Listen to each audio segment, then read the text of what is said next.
जितने भी लोग रेंट पर रहते हैं और अपना पासपोर्ट के लिए अप्लाई करना चाहते हैं, तो वो लोग जो है वो वेरिफिकेशन नहीं हो जाने पर कई बार ऐसा देखा गया है कि वेरिफिकेशन नहीं हो पाती है उनके एड्रेस की, जिसकी वजह से उनके आवेदन को रिजेक्ट कर दिया जाता है और रिजेक्शन जो है वो उनके पासपोर्ट के लिए आ जाती है। पर अगर आप लोग पासपोर्ट अप्लाई करना चाहते हैं और रेंट पर रहते हैं तो किस चीज़ का ध्यान आपको रखना ज़रूरी है, इस बात की जानकारी देंगे। क्योंकि आपको बता दें, रिकॉर्ड्स बताते हैं कि 70% लोग ऐसे हैं जो रेंट पर रहते हैं और उनका वेरिफिकेशन जो है वो कैंसिल हो जाता है, रिजेक्शन आ जाती है।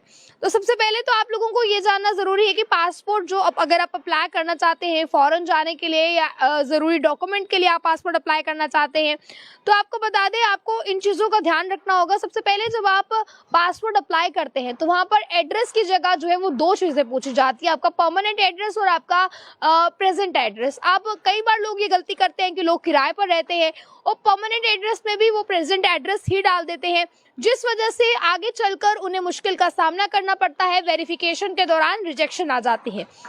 इसलिए अगर आप लोग रेंट पर रह रहे हैं या रेंट पर नहीं भी रह रहे हैं तो एक जगह से दूसरी जगह रह रहे हैं, यानी कि आपका घर कहीं पर है और अगर आप काम करने के लिए कहीं और रह रहे हैं, तो अगर आप लोग जो है वो पासपोर्ट के लिए अप्लाई करते हैं तो आप लोग ध्यान रखिए कि आप प्रेजेंट एड्रेस में वही डालिए जहां आप काम करने गए हैं, जहां आप फिलहाल प्रेजेंटली रह रहे हैं, और परमानेंट एड्रेस में वो डालें जो आपका बेसिकली घर का एड्रेस है।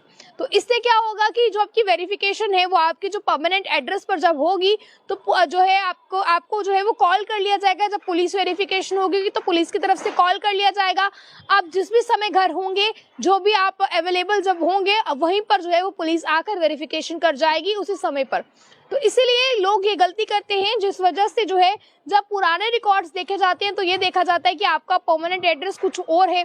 तो इन चीज़ों के चलते रिजेक्शन लोगों को फेस करनी पड़ती है। इसलिए पासपोर्ट अप्लाई करने वाले लोगों से ये दरखास्त है कि आप लोग अगर रेंट पर रह रहे हैं, एक जगह से दूसरी जगह रह रहे हैं, तो अपने एड्रेसेस को जो है वो ध्यान से देखिए, क्योंकि जो प्रेजेंट एड्रेस है वो बदल सकता है पर परमानेंट एड्रेस जो है वो एक ही होता है। तो इसलिए प्रेजेंट एड्रेस अगर आप यहाँ पर आज रेंट पर रह रहे हैं तो कल को कहीं आप और भी शिफ्ट करके जा सकते हैं।